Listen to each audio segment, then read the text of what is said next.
Welcome to the Expansive CEO podcast. I'm your host, Hannah Chapman, founder of Expansive CEO and X Squared Wealth Planning. Buckle in as we explore how to create true prosperity and build a business and a life that expands beyond yourself and makes a dent in the universe.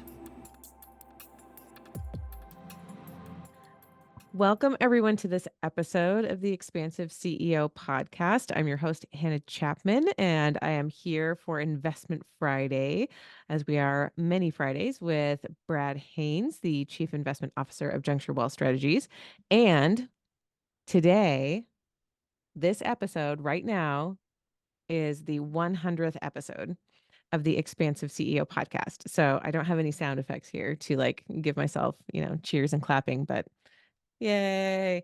Um, it's a big milestone. I'm super excited to have been inspired to create this podcast and to have had interest for people listening and sharing and um colleagues that I get to have amazing conversations with, whether that's Brad on Fridays or all of the wonderful guests that I have for my Tuesday episodes. Um and it's been such a fun way for me to get to share my heart, both on the emotional and spiritual side on the Tuesday episodes, and on the more financial financial savvy side on the Friday episodes, and kind of everything in between. So Brad, thank you for being here for this 100th episode. And what do you want to say? You've been here for quite a few.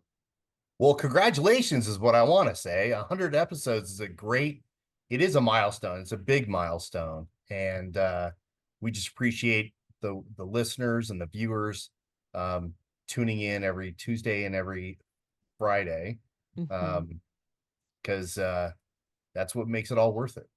Yeah, absolutely. Absolutely. And I know when I get to hear, from people, tell me, I say at the end of every podcast, right? Tell me what resonated for you. I want to hear. I love to hear feedback and questions from listeners. Um, and, quite often I get to hear, oh my gosh, this episode really made me think about XYZ, or, thinking about this in a different way, or, I didn't ever know that. And that's, just super fascinating. Or creating connections, literally, people reaching out to the people that I talk to find out more about what they do and who they serve and all of those things, which truly is exactly why I created this podcast.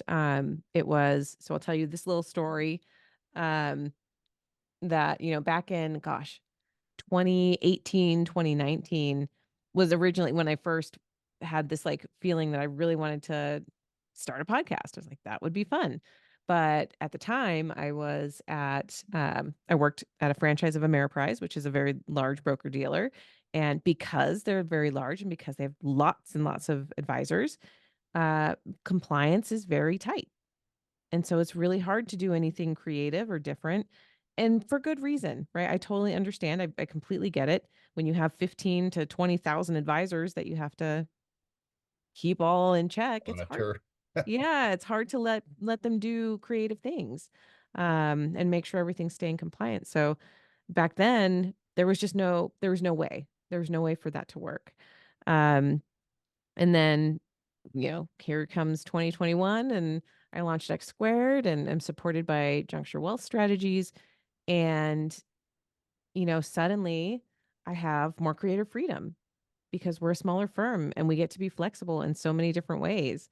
One of the most important ones to me, was for me to be able to use my voice in the way that I wanted to use it, and to be able to differentiate myself, from other advisors by being able to share more of my heart. And, tons of advisors are super smart, right?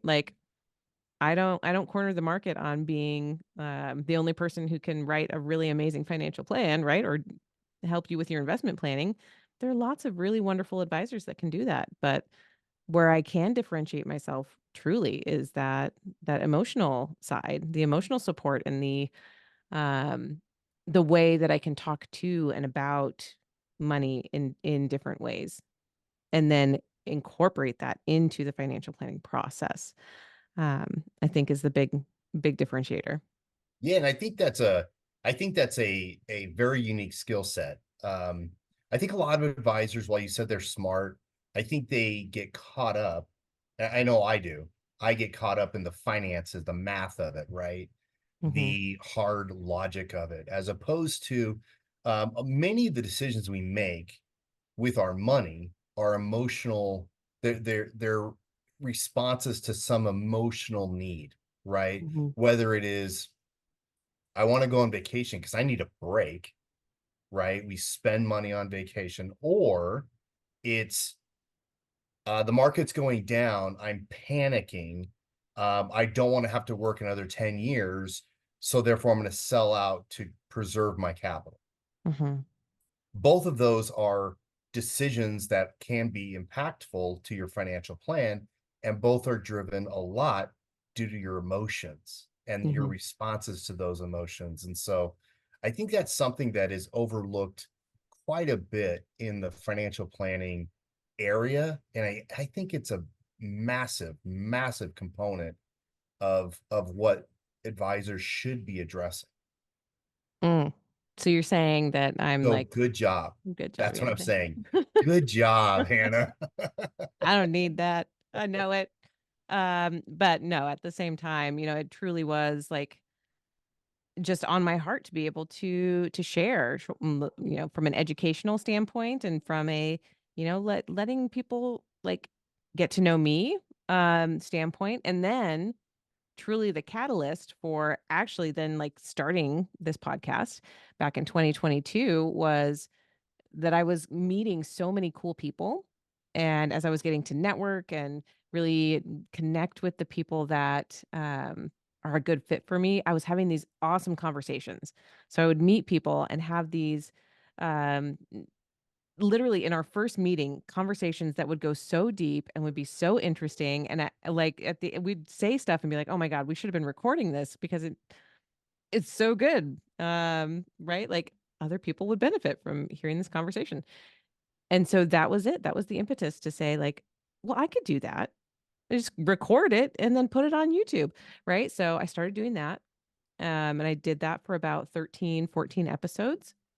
I called it Connection Squared. I kind of went with the X squared theme. Super cute, Yeah, right?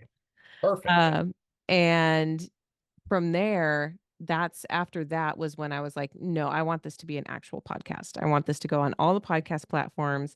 I want it to be more, just more polished, more legit. And that's when, yeah, at the end of 2022 into 2023 is when, is that correct? Yeah, that's right. Yeah, that sounds right.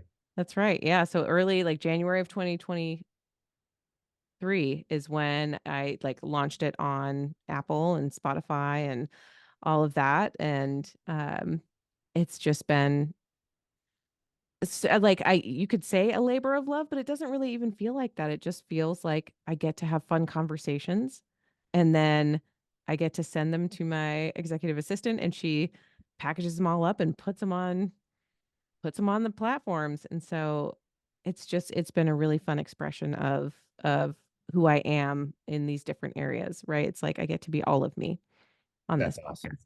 So, thank you again. Thank you for being part of that. Oh, you're welcome. Thank you for inviting me to be part of it. Well, from there, we have some really great questions from listeners. We have two really good questions Yep. that we're going to go through today. And I wanted to, so it's Thursday, June 6th. As we record this, it'll post on Friday, June 7th. And so let's do a quick market update first. What's happening in the markets? More of the same. That's kind of what's happening.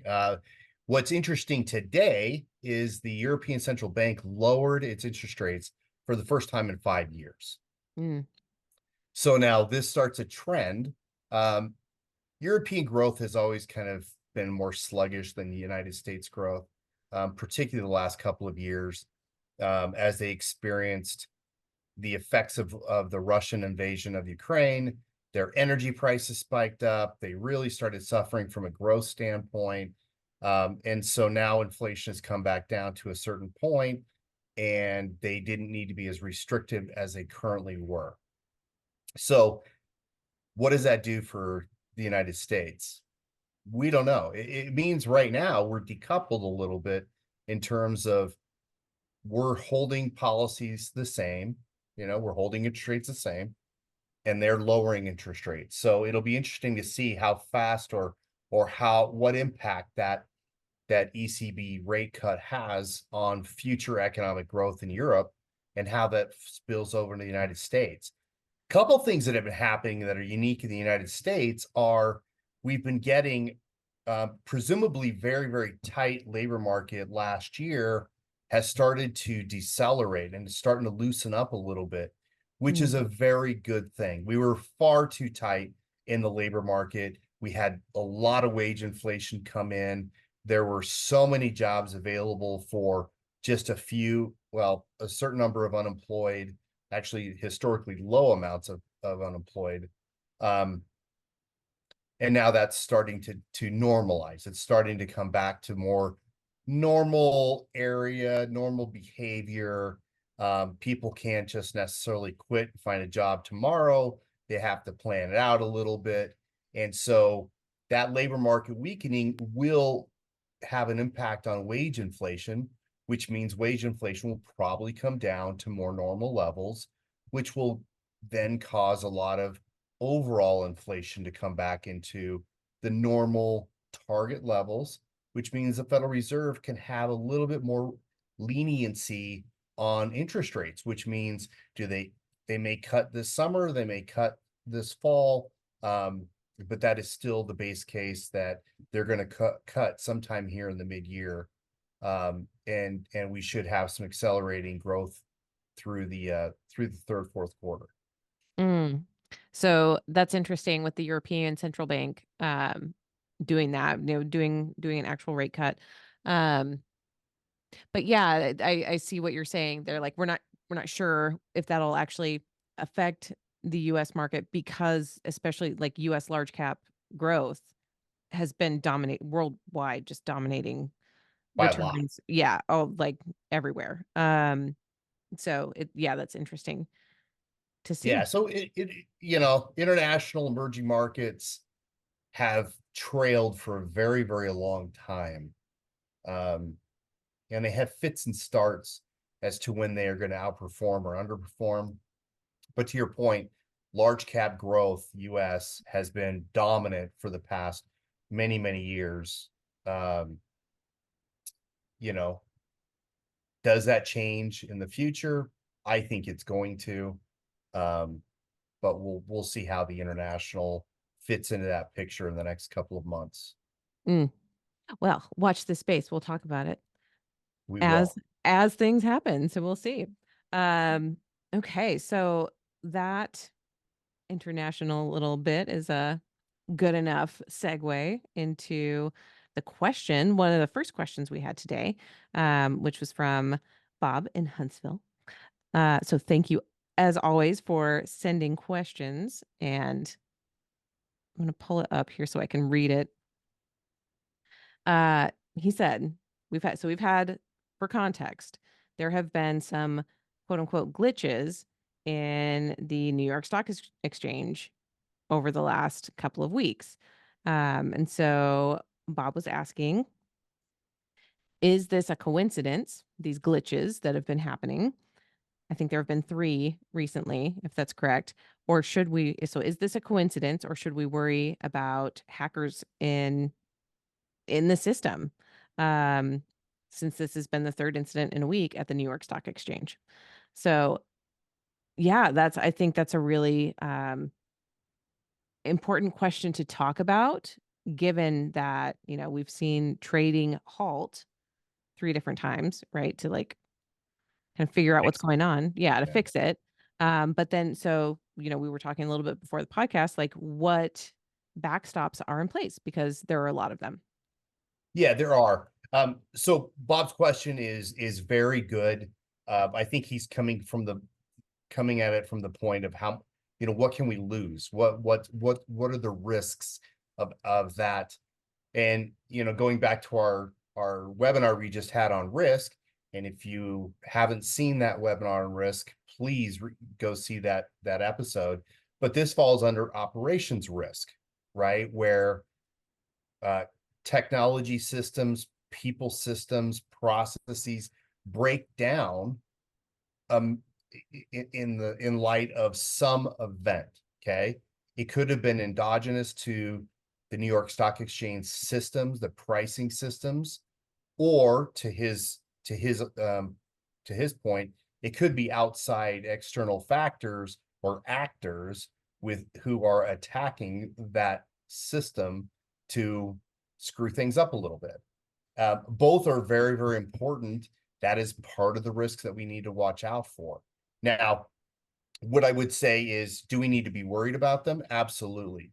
Everybody needs to take their cybersecurity online presence very, very seriously. Every government, every business, every charity, and every household needs to take measures to protect their online presence, their online access. That is something that's been around for a very, very long time. And I think that what happened in the New York Stock Exchange just reiterates the fact that cyber world is not safe. It's actually very, very unsafe. And so you have to take precautions against that. Now I'm going to flip the question a little bit and flip it to have Bob look at it from a different perspective.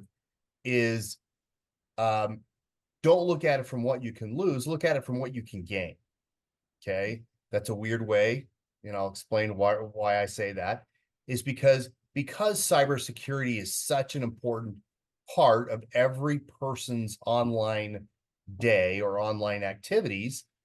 That's a business opportunity, right? There are really good companies that do a lot of really fantastic cybersecurity work and are continuing to do so. We at Juncture have invested in a disruptive technology portfolio for a very, very long time.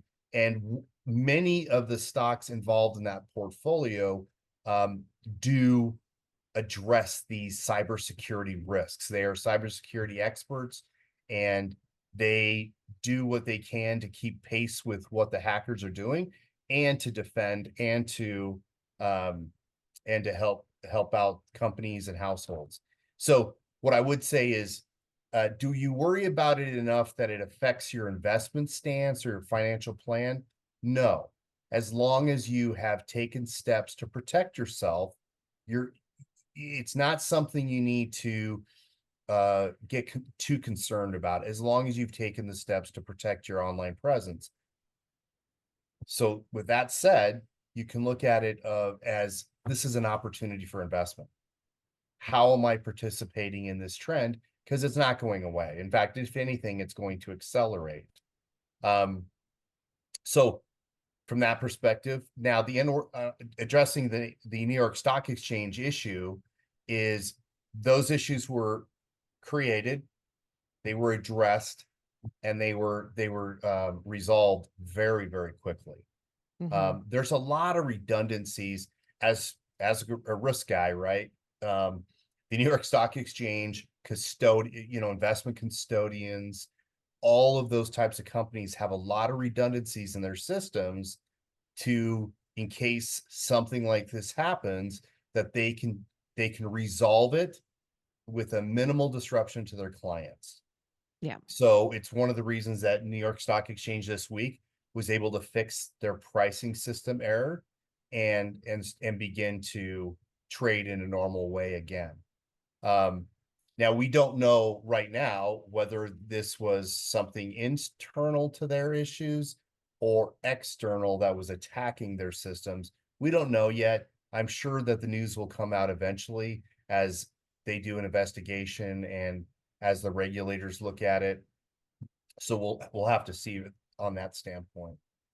And I think one of the main points here too is just to remember, like, all of those, like you said, the redundancies that are in place, all of the backstops that we have when trading starts to look erratic for some reason.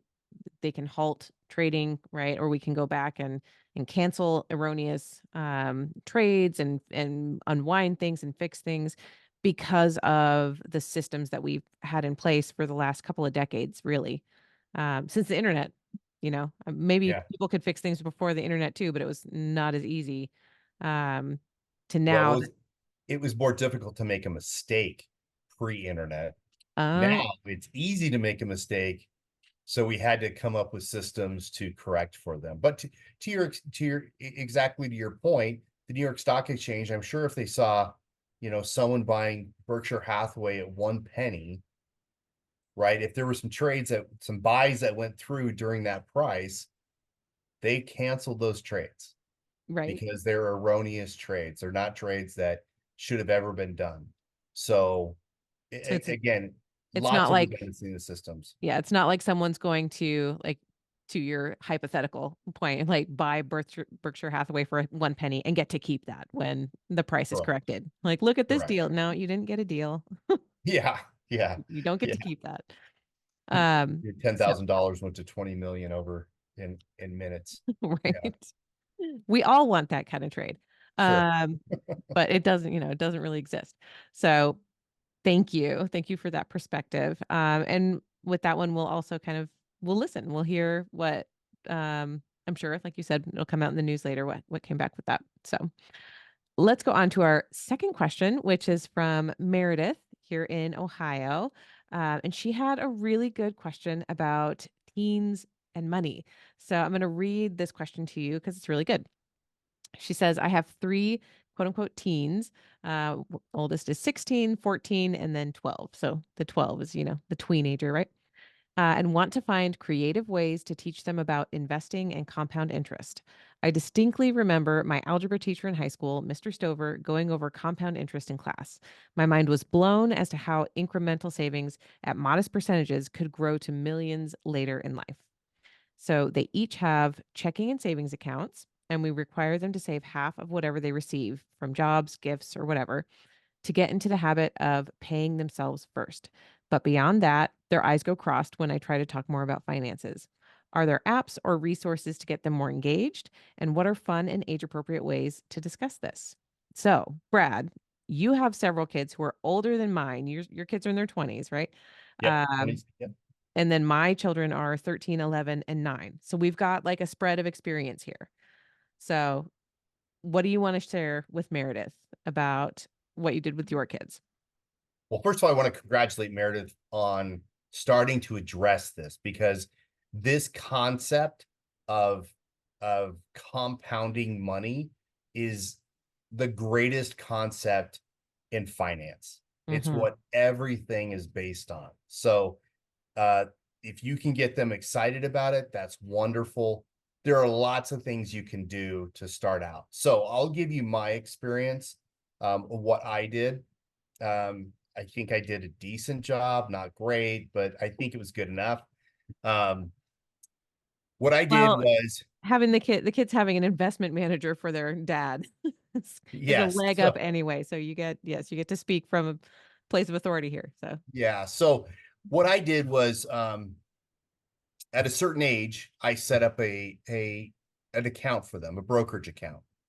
Now back then just a it was a beneficiary account where a minor could have it. But nowadays there's so many, things you can do.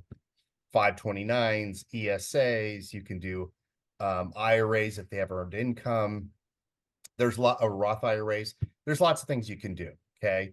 But what I did, I set up this Uniform Gift of Minors Act account.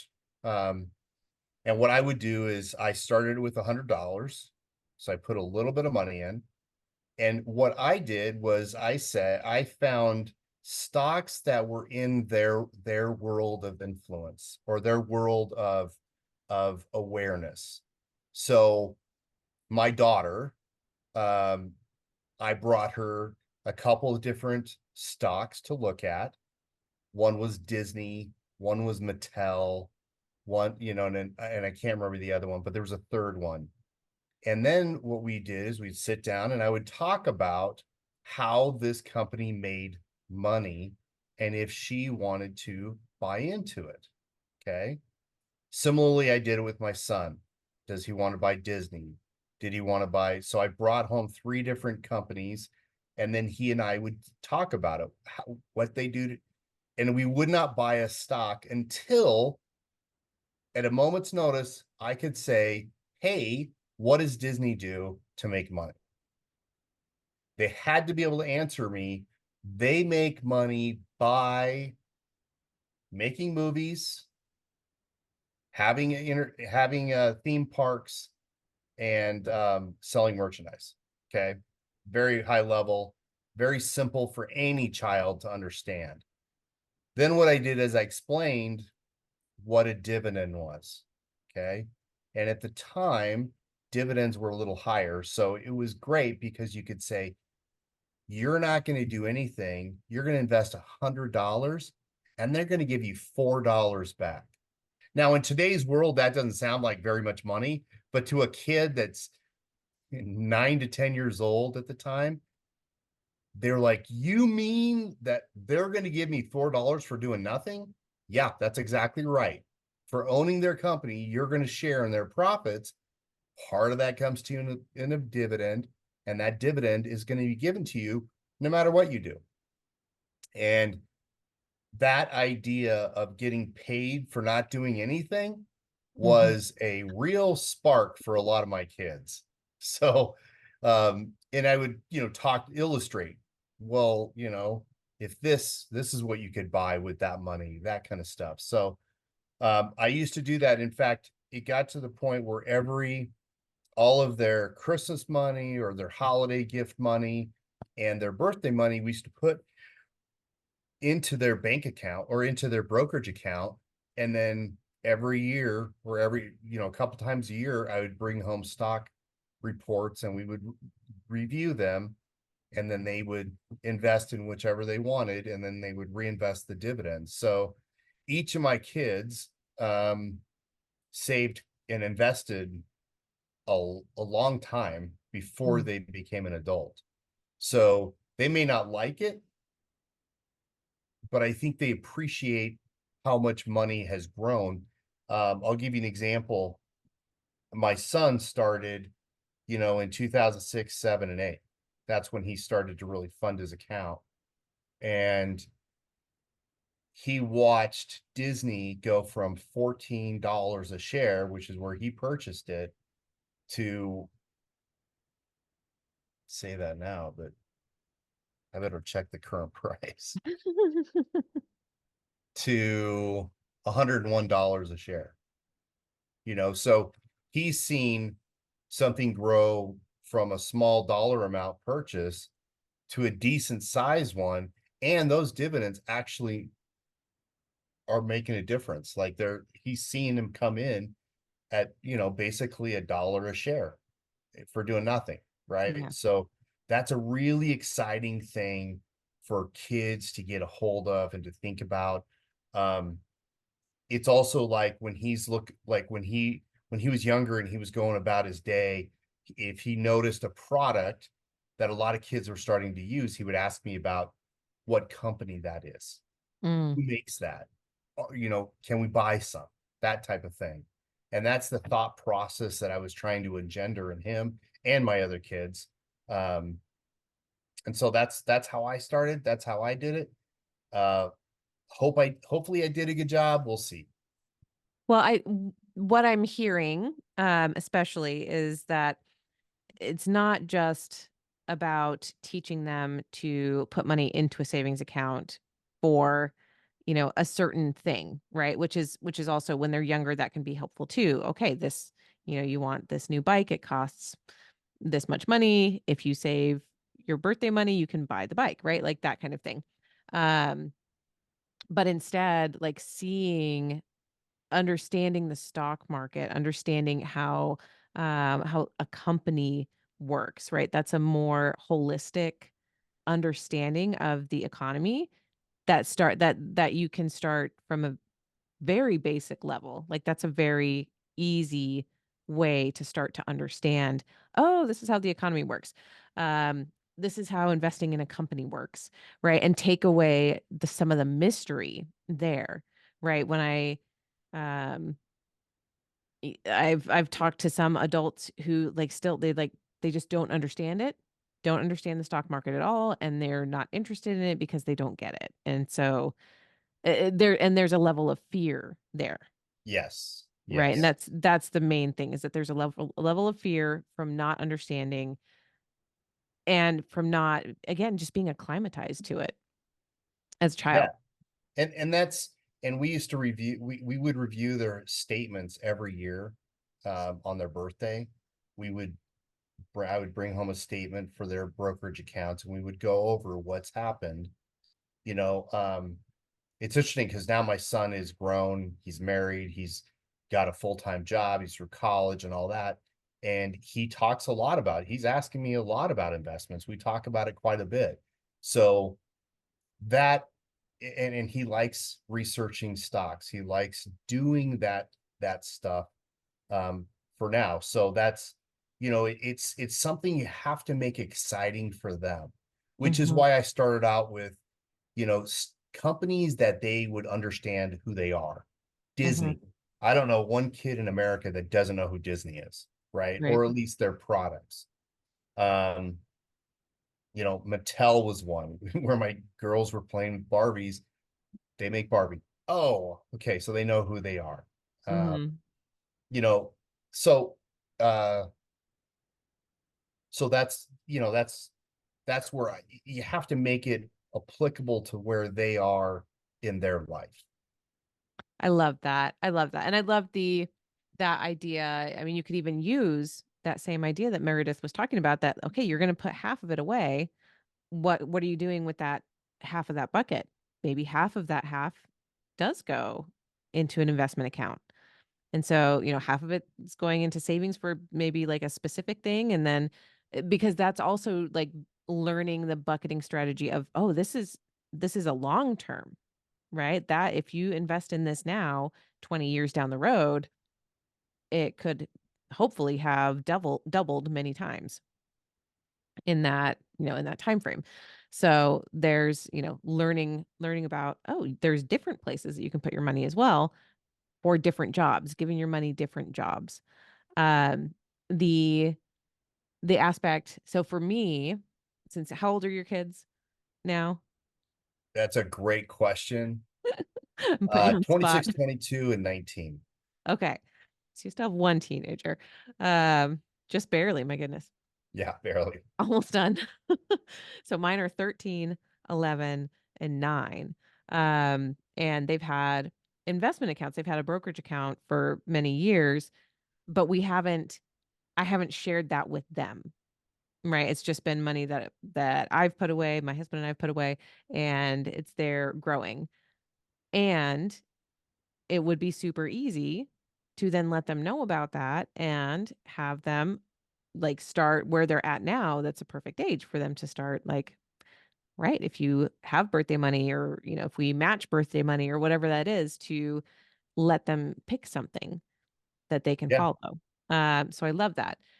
Where mine are at, we just in the last month or so this is I think, yeah, within the last month, one thing I noticed with my kids, all 3 of them, is that we've tried to give them cash when they do chores or, when they get birthday money. A lot of times, grandparents and stuff will send them dollars so they can count dollars. Love that. I love, that what's a $5 bill? Let's learn how to count the money. Let's learn how to count the change. Like, they're all good at that. But I noticed very interestingly that they didn't really care about the cash. They wouldn't keep track of it. They wouldn't keep it safe. They've got piggy banks, they've got, places to put it, like me I so one of my money stories from when I was a child, little insight here into Hannah psyche, is that I was the money counter. I we didn't have a lot, growing up, and so I would hoard all of my money and I would count it. Anytime I got birthday money, anytime I had loose change, I would just love to count my money. And one of my dreams jobs was to be a banker, to be a bank teller, so I could count other perfect. people's money, right? Just Yeah, count money perfect. all day. So here's me coming in with like my like slight neurosis around that, and seeing my kids just like with dollar bills just like kind of like spread around their rooms and like shoved into who knows where. Like, oh my God, why aren't you keeping track of this? And so there is there is beauty in that, and I want to recognize the fact that they feel safe and they feel secure and they feel, their experience of money has been that we have enough and we are okay, and I feel safe and secure. Um so that feels good to recognize and to give credit for. And at the same time, I was, just that noticing of like they're really not putting it together. Why aren't they putting it together that this cash, these dollars, that's important. That's how we buy food. That's how we buy, the things that we need. That's how we pay the bills. And I realized that it's like, oh, because I don't use cash. I rarely use cash. When I go to the store, we swipe the debit card. Yep. All the bills are paid online through my Yep. checking account, right? They Like never see currency. they don't see it. So it's like, duh, that makes sense. They don't really care about it because I don't go to the store and whip out, $100 in 20s and pay for groceries. I use my debit card. And so that switch, I decided like, okay, we're going to switch this to a checking account instead of the cash. They can have a little bit if they want, but we're going to mostly use the debit card immediately. All three of them were like, "Oh my gosh, this is so cool. That's how much money I have?" Like, "Yeah." Yeah. They're like, Yeah. "Oh, can I use that to buy something on Amazon?" "Yeah." "Oh, that's how I do this." Yeah. Light bulb Yeah. moment. And they can track it. Yep. So a lot of times kids like to track and see it grow, right? Whether, they do another job and they get to deposit some more money into, or you Mhm. transfer more money into their account, they see it grow. So it's like a sense of accomplishment where they Mhm. can see something get bigger, you Right. know? And then it becomes more impactful because when they go to the store, they're like, oh, Mom, can I buy this with Mhm. my money? Yes. You give her debit card or his debit card, they swipe it, then they feel more comfortable with that transaction. Right. And they're actually mimicking what they see versus, this old the old I don't even know, like, I don't know why. It's not that it didn't occur to me before, but I just hadn't pulled the trigger on it really to like, okay, this is what's going to help them understand better. And sure enough, like absolutely.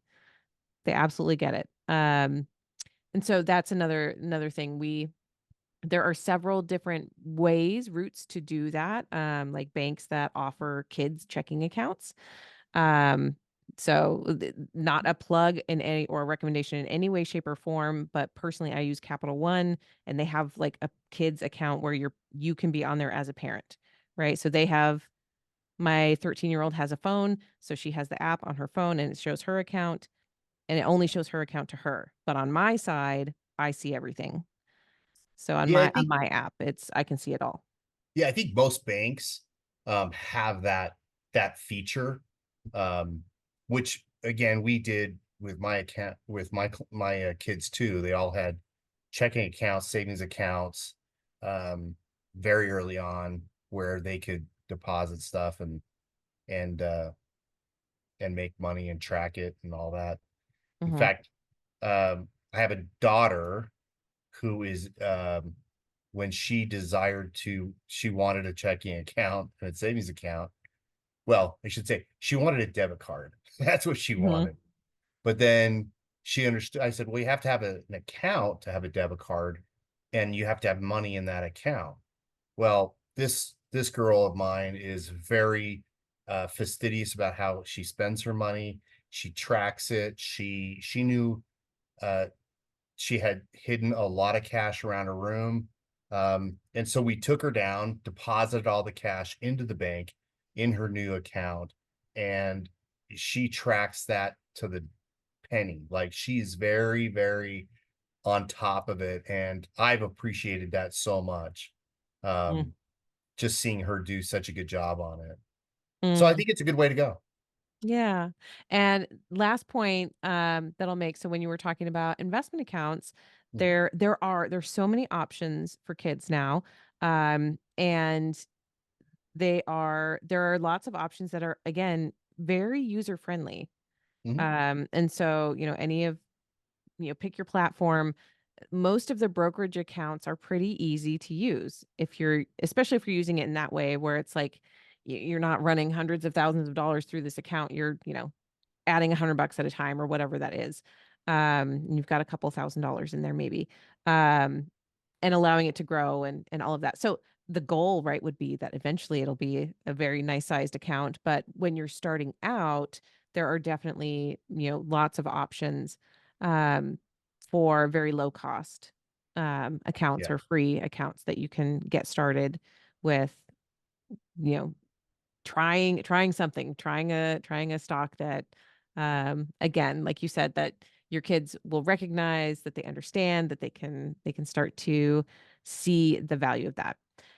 From a calculator standpoint, one of my favorite calculators, so this would be to Meredith's question about um, compound interest.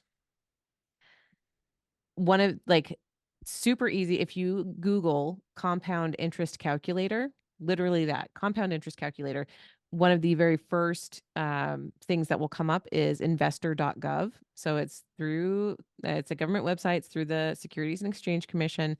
Um, and it's this great little calculator. I'm actually going to share my screen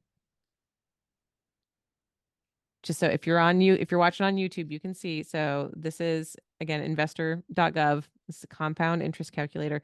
And you can do some of these calculations. And so you can really see. So let's say your initial investment is $100 and you plan on putting $20 a month. So we're not even a lot, but we're going to do that for 20 years. And we're going to invest it. We're going to put it in a brokerage account. We're going to invest it and we're going to say it's going to hit that average 8% per year over time. And maybe we'll put a little 2% interest rate variance range. Maybe sometimes it'll be 10%, sometimes it could be 6%, right? It'll show us. That's it. Super, super simple. What's your initial investment? How much are you going to put in per month? How long are you going to leave it in years? Compound frequency.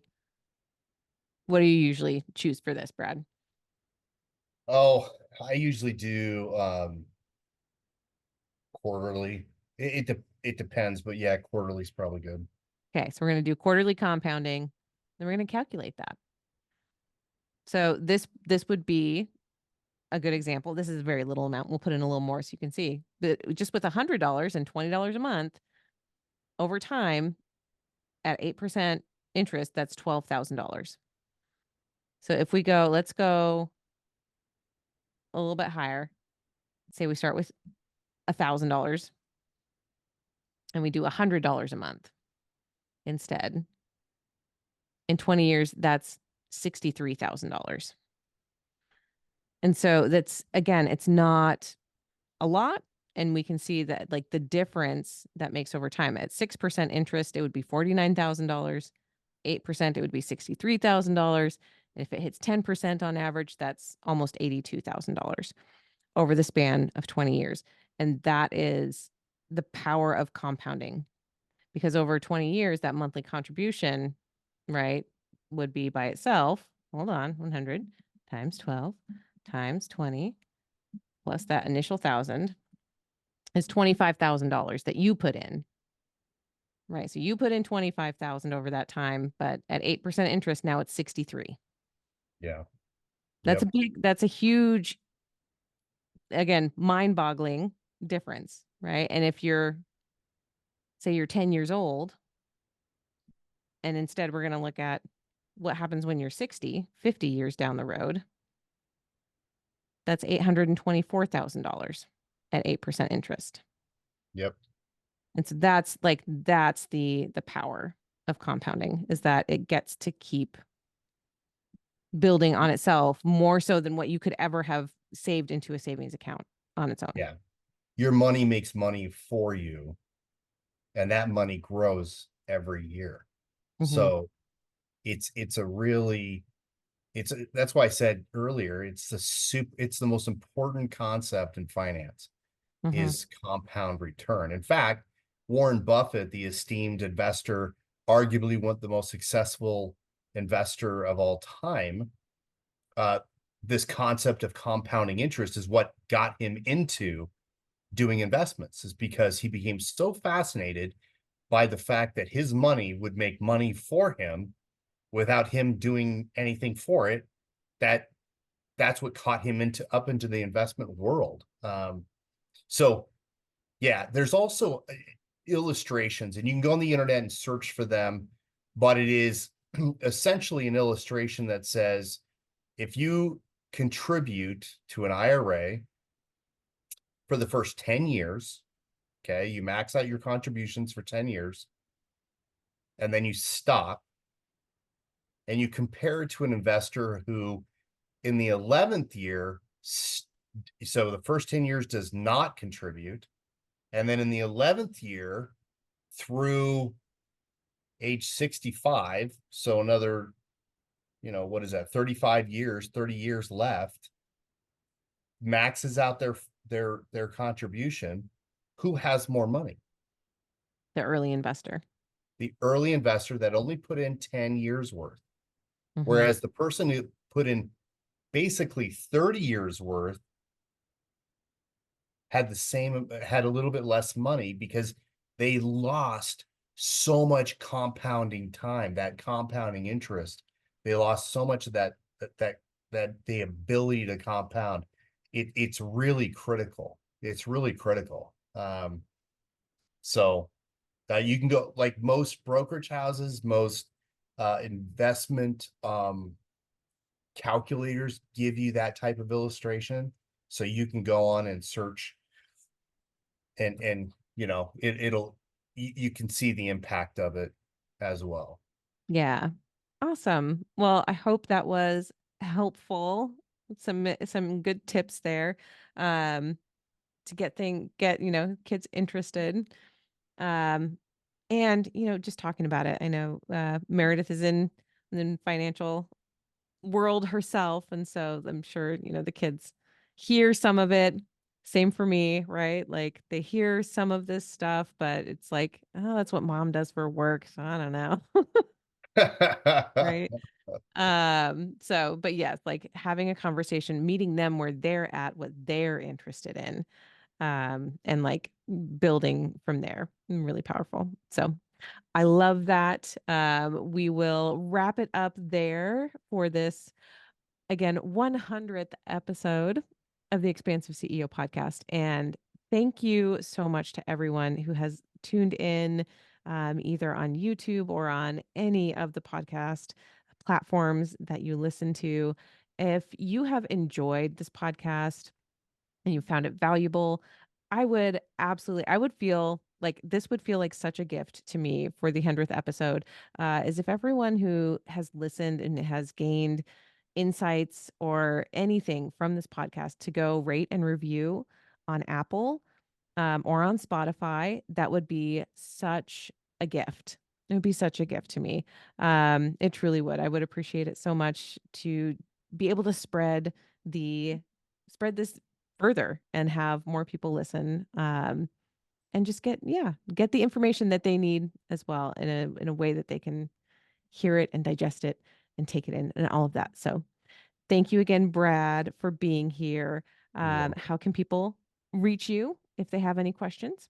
Yeah, you can reach me at Juncture Wealth Strategies, our website, or you can email me at bhaines, BHAINES, at juncturewealth.com, or call our number. It's 480-253-4100. And if you have any questions for me, send them along. Love, love, love hearing those. They are, you can get me at Hannah, HANNAH, at expansiveceo.com.